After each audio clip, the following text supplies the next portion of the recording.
look for the pinned post at the top of the page, which is our day 1. Also, if you're watching us on YouTube, let us know in the comments. We hope that we got on YouTube tonight live.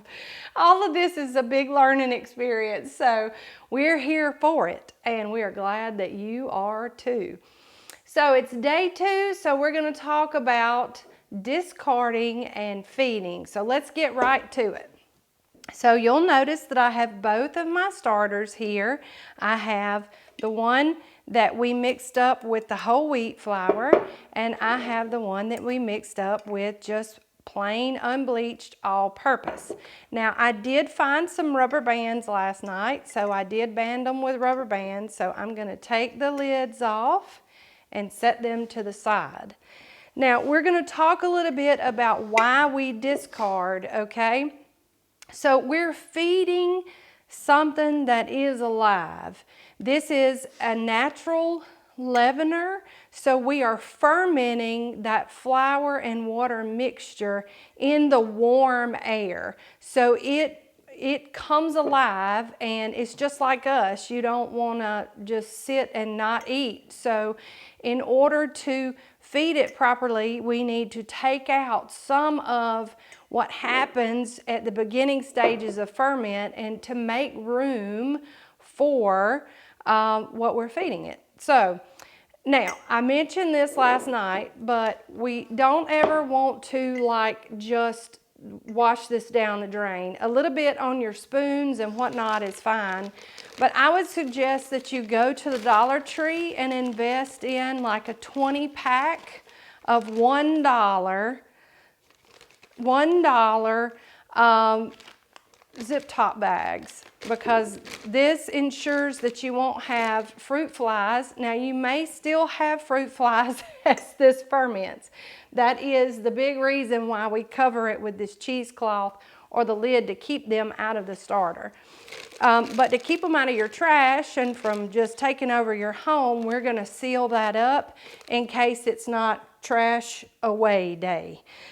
So this is real easy.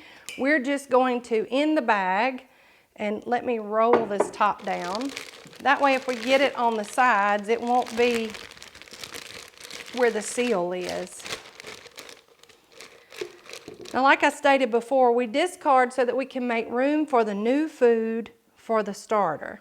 Now, you might have to help things along, but by pretty soon, we will just be able to pour it out.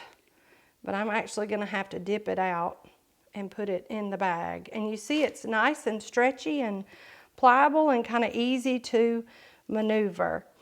Now I'm going to scrape things down and make sure that I have half of what I started with. And I do, because we started with very little, right? Now I'm going to do the same with the unbleached flour. And I'm just putting both in the same bag because they're discard. It really doesn't matter. Everything, oh, and I failed to mention, you might have a few bubbles, and the smell still smells like flour. It really doesn't smell like yeast yet. It still smells like wet flour. So we're going to take half of this guy out. But you may have had a little bubble action going on, and that's good. If you didn't, if we're just sitting there, or you have a little liquid on top, that is okay too, okay? Everybody's home is different. Everybody's climate is different. You might experience different things on different days. Now this is sealed up nice and tight, and I can safely put it in the trash and not have to hear Big D complain about it. All right, I'm going to turn on my tap to get that water nice and warm. Not hot, not cold, tepid. If you've never heard that word, that is your new word, and I want you to use it in a sentence tomorrow. Tepid, T-E-P-I-D, tepid water. Not hot, not cold, just warm to the touch. All right, I've got that going. So now we're going to feed. And again, we're not measuring. I'm gonna add about half of what I added last night because we took out half. So I'm gonna put half back in both. And we don't measure at this point because we are learning look, feel, texture, all of those things of our starter. So I think my water is probably ready. Let me fill up my little measuring cup, even though I'm not measuring. All right, add a little in here. Now, you'll notice that I fed both with unbleached all-purpose flour. We started this with fermentation process with whole wheat in this one on the left because it builds a stronger foundation. I have seen talk that that's not all that necessary. So we're testing that. That's why I started my starter. I started Phyllis, and she's done really well with the whole wheat flour, and then eventually fed with the unbleached. So this one on the right, if you're just joining us, we did 2. We did the unbleached plain in another, just to kind of compare the two. Do we have a question? Okay, go ahead. Why would you throw it out? Can't you use it to make bread?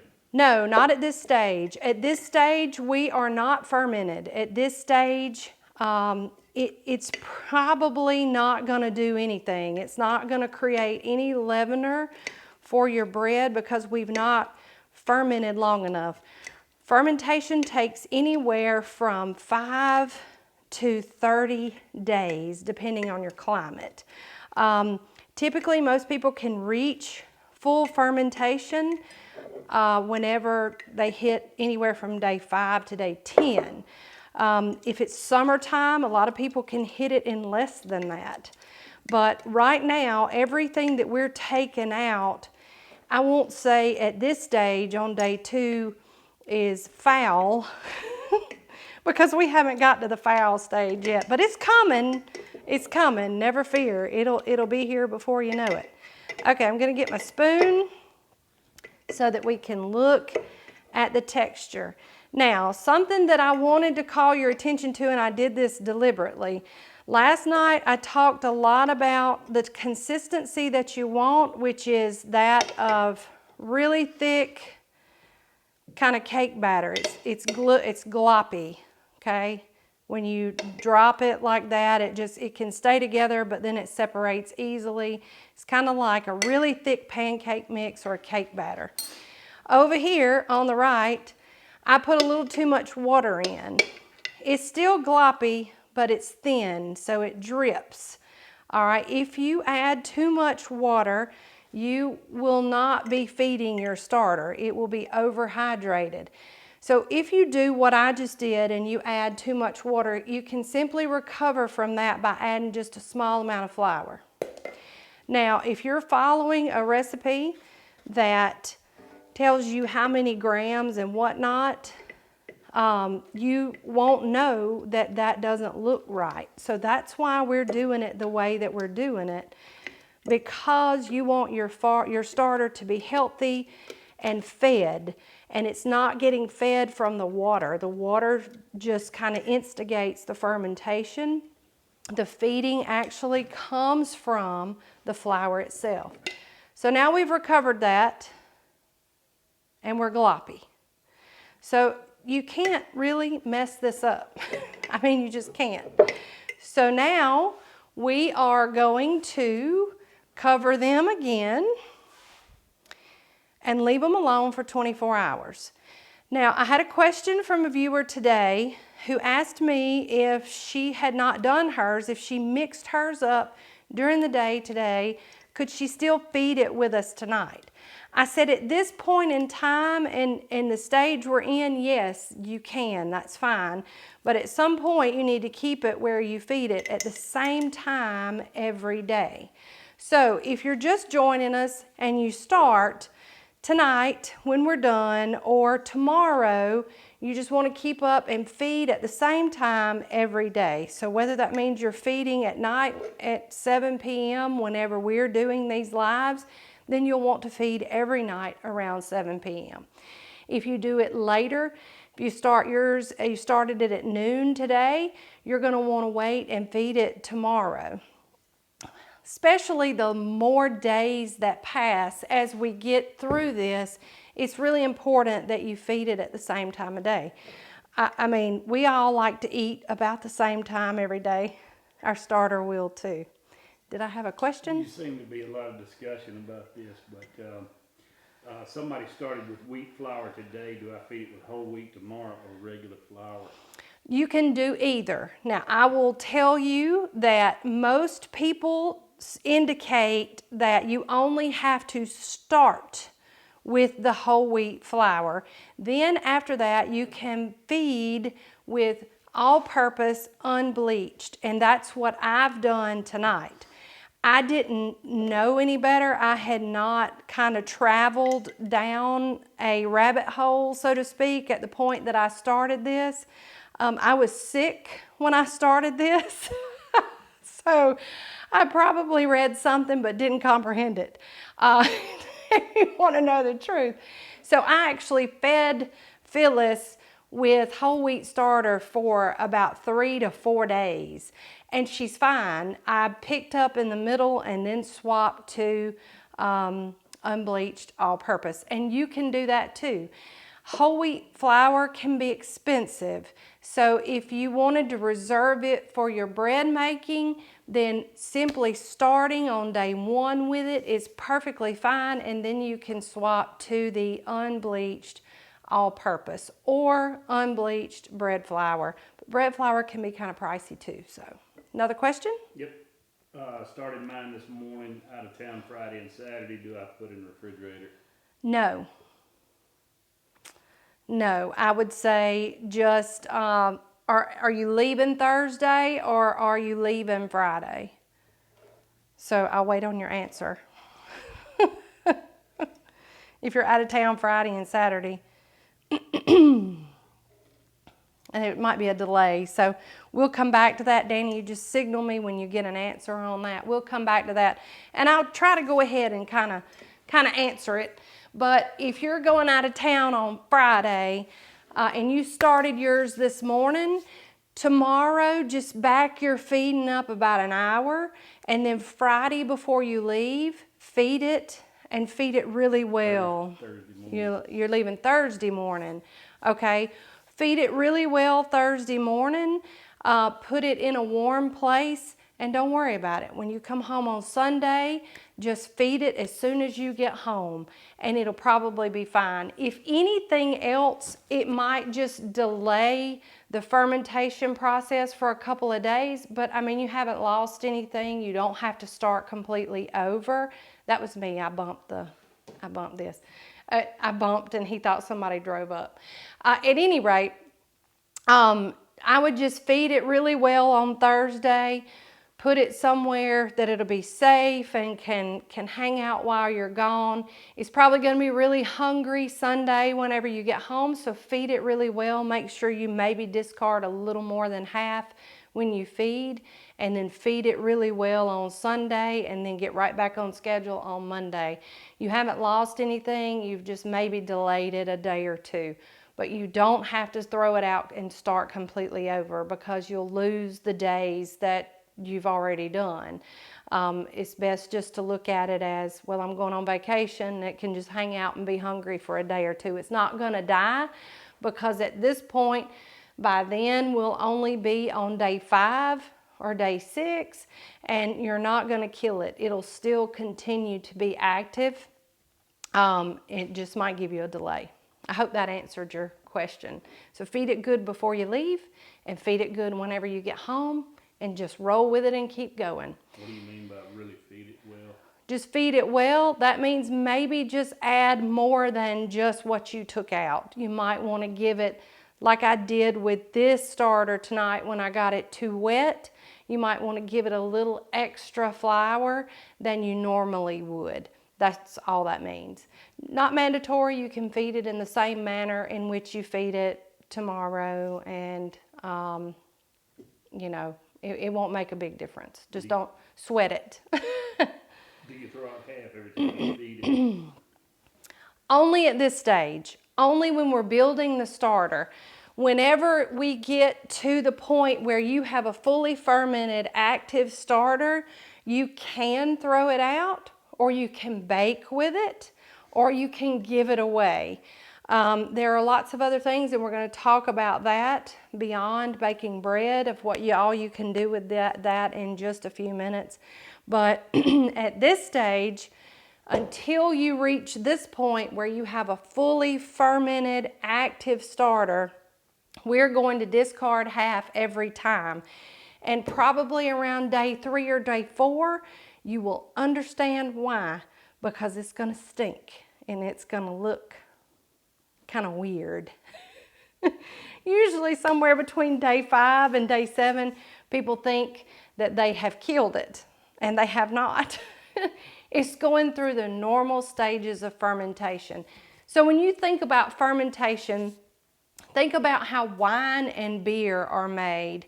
You start that with a sour mash, and then that mash ferments, and it looks kind of grody and nasty, and it smells really bad. I don't know if you've ever been around anybody or have a friend that's ever made wine or beer. This is very similar. That process is very similar. And it's natural. It's taking the wild yeast from the air and pulling it into the wet substance that we have, and it's putting that wild yeast in there, and it's causing the ferment, which actually is a leavening agent. So it's a beautiful natural thing that shows you, in a way, like so many other things, how our human body works, and I think that how one of the beautiful things that God gives us everything we need to thrive and to be healthy and whatnot. And probably tomorrow night we'll talk about the health benefits of sourdough. I'm not a nutritionist, and just like the disclaimer that I made last night about I'm not a sourdough expert, I'm just sharing my experiences with you. I have a good friend named Lindsay Farr. She might be with us tonight, I'm not sure, but she is a trained chef. And when she watched my video last night when I said that I was not weighing anything, she went, oh! But when I explained to her what I was doing and explained afterwards, she understood. And that, you know, when we get to the point that you're baking, you will need a food scale, because it's important on your grams ratios of your starter, your flour, your water, that you weigh them, because flour, 150 grams of flour actually is a lot more than 150 grams of water, because water weighs more. Got a question? Can you put the discard in another jar and use it for another starter? You sure can, and we're going to talk a little bit about that in just a minute whenever we talk about going beyond baking bread with it. But first I wanted to cover something that came up last night when we had someone and there was another sweet viewer today who's been using a potato flake sourdough bread for a while.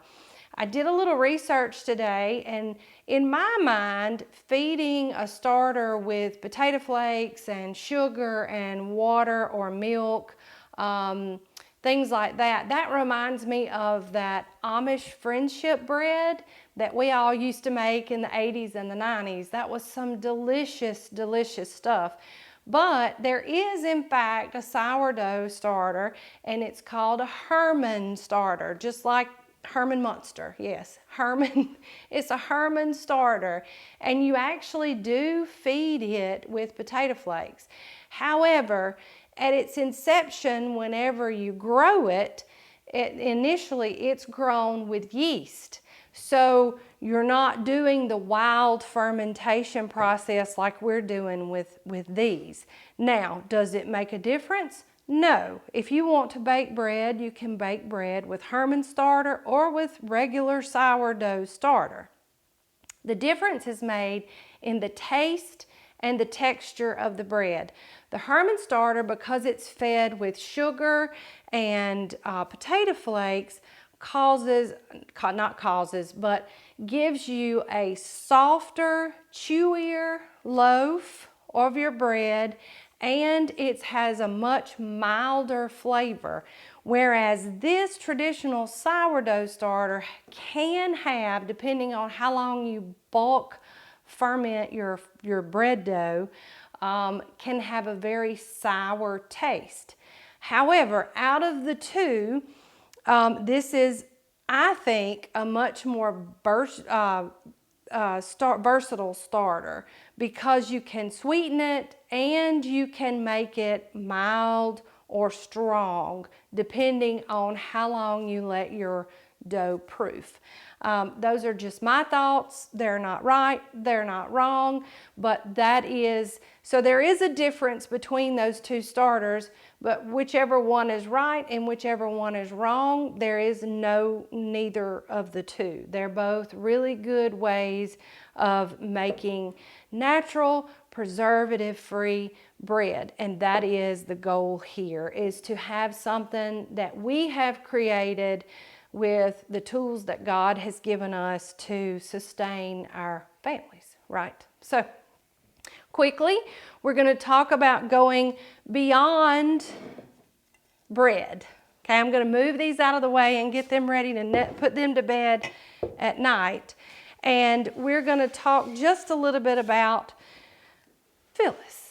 So my sweet Phyllis, I went ahead today and fed her this morning and left her out with the intentions of baking with her, because I gave half of her to a coworker. She is beautiful and healthy, and she smells like yeast rolls. We're going to get to a point with these guys, and I haven't named them yet. So if you have a suggestion for the twins back here, and they're twins because we made them at the same time, on their names, feel free to drop them in the comments. But Phyllis here she's perfect, and she did not bloom and really start to ferment until day 9.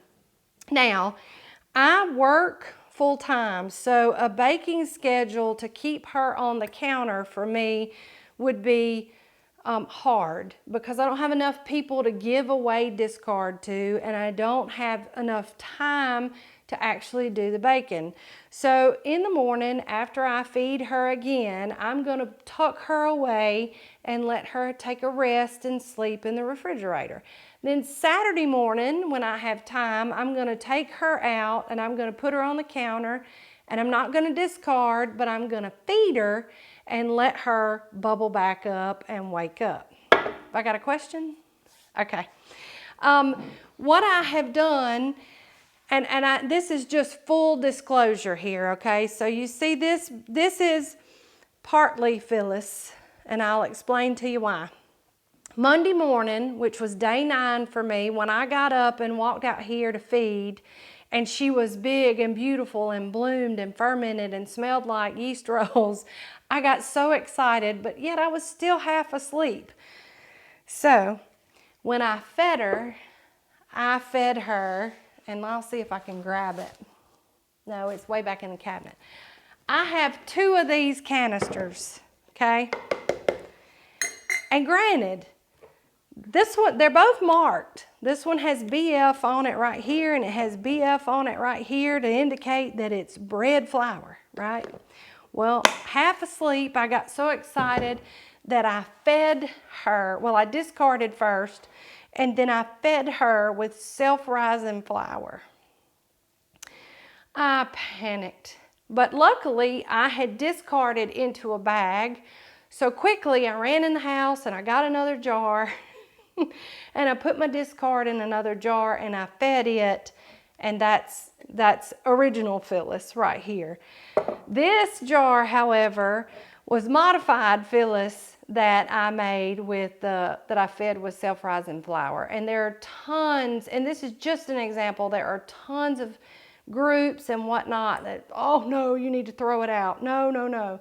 But I reached out to Tanner. She's my expert, and she's my oldest and the mother of my grandchild and soon to be grandgirl that's coming at the end of May, and asked her, did I ruin it? And she said, I don't know.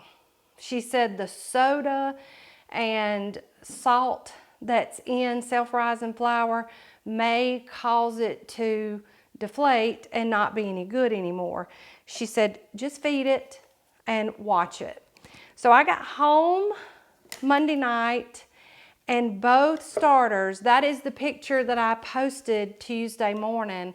That is original Phyllis and self-rising Phyllis, and they both still bloomed after I fed them.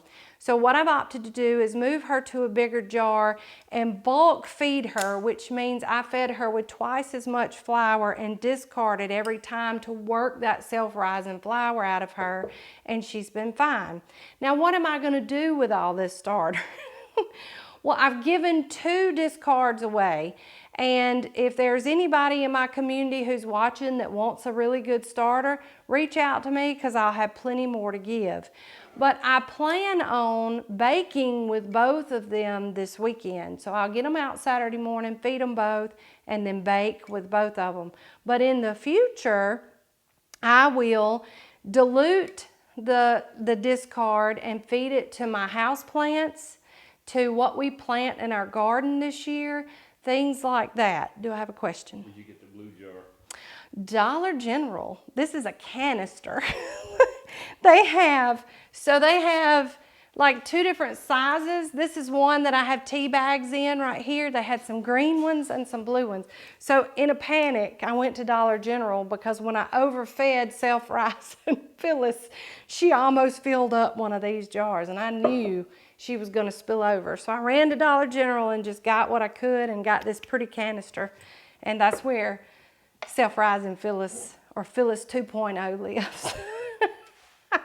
Plus, it allowed me to kind of bulk her up and make her so I could have more starter, so I could do like a bigger bake with her. But there are so many other things you can do. If sourdough is not your thing, bread baking is not your thing, if you've tried it and not had great success, I challenge you to look into other things that you can do. A lot of people really like doing cinnamon rolls, and they're some of the best cinnamon rolls you'll ever eat. The dinner rolls, they take a lot less time to rise and to bake and things like that. There are cookies, there are cakes, there are pie crust, there are gravies, there are people batter and fry chicken with it. So if you think that sourdough is not for you, I challenge you to think about that and do a little research. And my friend, and I'll mention her again, but my friend Lindsay actually has 2 websites with some really good sourdough recipes on them. One is Chef Lindsay Farr, F-A, F as in Frank, A-R-R.com, and the other is girlversusdough.com. She is a classically trained chef, and she knows her stuff, and you can bet her recipes reflect that. So those are really, I challenge you. So you can get in all kind of sourdough groups, but just be careful with that because you're gonna be told a lot of different things. That's one of the reasons why I'm doing this, so that we can make our starter and you can get a feel for your starter. When you get a feel for your starter, how it looks, how it feels, how it behaves, then you'll want to venture into possibly making bread. And then you will also follow a recipe, but you'll also trust your instincts on your rise time. Instincts in the kitchen are imperative no matter what you're cooking. And this is a good way to kind of stretch your legs if you wanted to rekindle a fire for cooking, if you've gotten bored with it. This is a good little hobby to start, and it's inexpensive and it's an easy way to do it. And you don't have to bake bread. You can make brownies and you can give starter away and share your knowledge with people. You know, one of the reasons why I started the Buttered Home was to help preserve and pass down a certain way of cooking.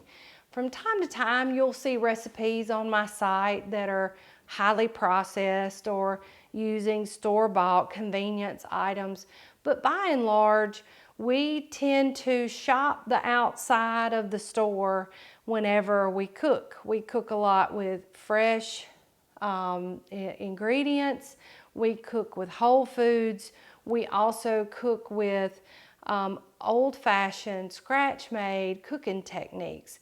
And whether you think it or not, because if you cook that way, it's hard to imagine that that's going by the wayside. So in 2020, when sourdough got big again, and now we've had a reemergence at the end of 2023 and now into 2024, it makes my scratch-made cooking heart extremely happy to see people doing this. And that's one of the reasons why I wanted to try my hand at it again, was so that we could preserve this method too. It's very important to me that people realize that cooking and recipes they're heirlooms. They're just like that milk glass. They're really better than that milk glass because that's just a thing, right? This is a skill. This is something that you can teach your children and your grandchildren, and that it's a tool that they'll take with them and that they'll teach to their children and their grandchildren, and it's a way for us to leave a legacy to those we love. Yes, you can make naan bread. You can make tortillas with this. Oh, sorry, the question was, can you make naan bread? And I should repeat these questions. Big D said he didn't know how to pronounce it. That's okay. Naan, it's naan. It's like a pita pocket, kind of. All right. Yes, you can make naan bread. You can make pitas. You can make tortillas with it. There are all kinds of things you can do that go beyond baking bread. So I hope you have enjoyed this, and whether you're making your own starter with us or not, I hope that you have learned something. I hope that you have taken something away from this that you can share with somebody else and enrich somebody's life. And if you haven't, bake them a big old pan of brownies and give them the recipe so that they can learn how to do it themselves. And that way we pass that legacy on for years and years to come. And two, learning new things keeps us young, right? Always learning. So that about does it for us tonight. I've gone long, probably going to go long every night until that starter blooms on us. Oh, we sure thank y'all for watching. We have enjoyed having you with us. And as always, from me and Sweet Big D here, we sure love y'all. Oh, join us tomorrow night. We sure love y'all. Bye.